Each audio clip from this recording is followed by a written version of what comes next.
I have a budget for that, so most of my money is actually going... Zoned out motovlogging. Good swerve, good swerve. Brake, brake, brake, brake, brake, brake. What is going on? Sorry, mate. That was completely my fault. Accountability, I love to see it. Love to see I it. should have paid more attention. That was completely my fault. Love the accountability. Hey, this is a smart rider already just because of the accountability. So motovlogging, this is one thing I keep telling new motovloggers because they want to start vlogging while they're riding a motorcycle.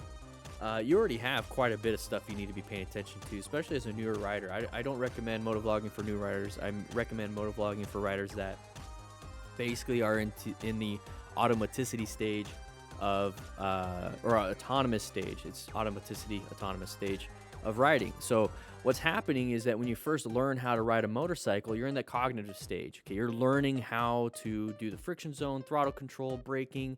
You're actually like learning. Think of the cognitive stage as you're in class. Okay, the associative stage is when you're actually out in the parking lot or in your neighborhood, practicing your turns, practicing your throttle control, actually figuring out how to do things.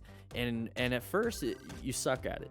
You get to the associative stage, you're practicing. The better and better and better you get, the less and less you have to think about it. And then before you know it, you're not even thinking about shifting and what it is that you have to do. You're not even thinking about friction zone. You're not even thinking about head and eye turns. You're not even thinking about counterweighting. You're not even thinking about anything in terms of trying to maneuver the motorcycle.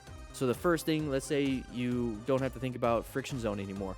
You're in the autonomous stage of that friction zone. You understand it. It's just the body does it. Okay, the body does it. So now you freed up some space to think. You freed up some space for cognitive. Then you freed up some more space for the associative. And then it goes into autonomous.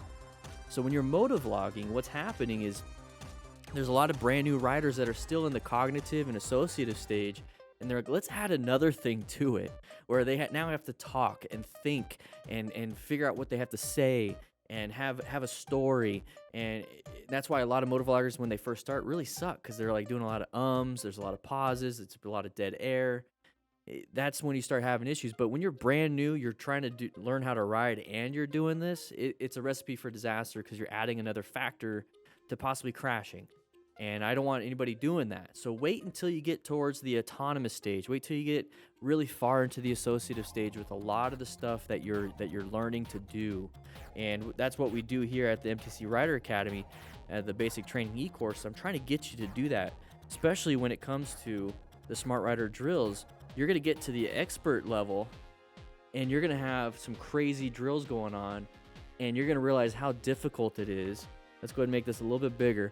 You're going to realize how difficult this is because you're having to do a lot of cognitive first, and then the associative starts kicking in, and before you know it, it's going to be autonomous in the expert level. That's what I'm trying to get at with these expert ones. So make sure you're not motovlogging when you first start, because you will zone out to the ride. You're zoned into your talking. For that, so most of my money is actually going to the wedding as a budget. What the fuck is going on? That's one of the problems. That's one of the problems. But the cool thing is that he's accountable for it, so that means he will learn from this. If he blamed the car driver and blamed everybody else, he's never going to learn what he could do better. He's going to be pissed off that they didn't do better. So this is really good. I like this. It's my fault. All right, R1 Outlaw going pretty fast. No gloves. Hopefully you don't need your hands. And we are in trouble. We have a side of a deer. That deer has been vaporized. You're not going to get any good venison out of that one. Yep, damn it, man. All right, here we go. We're moving through here. Moving through here. And here comes the problem. And by problem, I mean a deer. We got a deer coming. So when we have injuries to our hands, you can't work. Who here works with their hands? Go ahead and raise your hand if you use your hands when you work. No, you don't? How about, do you use your hands when you wipe your ass? Wash your body, do anything, eat? Now imagine all the skin, ligaments, tendons, everything just kind of tore up. What are you going to do? What are you going to do? I want to protect my hands as best as I possibly can. Doing this is not what we do. You can't do this. You can't do this. Thankfully, he had a helmet on or he'd be dead. So this person is doing a quick head checks, going fast. We have a sharp right turn. How fast do you want to go on this? All right, found an escape path. Okay, so we're gonna do our head check. Pretty good. We got full gear. So far we're a smart rider. You know, we're seeking out. We're looking situationally where we're maintaining skills. We've got some gear. Don't have to rescue anybody. Okay. Now we're gonna come up to here. So if you see that signage, and I believe he knows exactly what he's doing here. Okay. We want to make sure we want to turn right. That's why he's switching to that lane. We got that signage saying, hey, it's a turn. But you do see that there's like this curb here. We have the side of the vehicle here. So that intersection's coming up pretty quick. But we are not set up for this turn. Look how sharp of a turn that is. It's a 90-degree turn. We need to slow it down. So my best bet, my best tip I can give you here is that if there's a turn like this, do not go more than 20 miles an hour.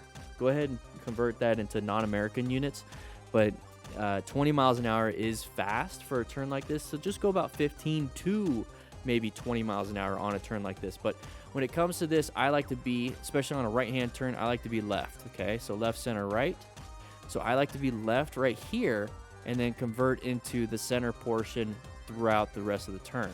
Now the left, the reason why I want to be left is so I can have good line of sight, okay? I want to have good line of sight, and once I see that I have good line of sight, I'm going to switch over to center because I want to have a good space cushion off to the sides, because who knows if there's gravel on the sides. So I want to be right in the middle of it, and that's part of planning your ride, positioning yourself for safety. This is not a good position or speed.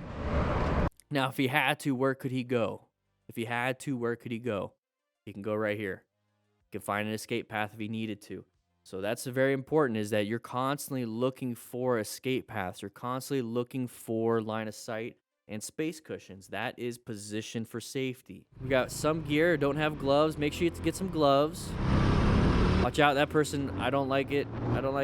Okay, we're out of there, good. This person's fighting for it because they want to turn right. Hey, it's a red light, buddy. You see what I mean when people fight for things? Who's gonna win in that situation? Who's gonna win in this situation? Okay, this person's coming over. You start to recognize that this person's accelerating super, super hard. They want something. Okay, they want something. Let them have it. He's accelerating. We're going to go ahead and try to beat them and race to the red light where we have to make a sharp right turn. Not good, not smart. At this point, go ahead and do some progressive braking. Go ahead and just roll off the throttle, squeeze. Let that person have it. Just let him have it. This dude will win. Look at, he's going to cut in front of you last second. So he recognizes it now, and he's going to go ahead and apply some good brake pressure. Now look at this guy. He's got to slow it down so he doesn't hit anybody. Idiot, man. Idiot.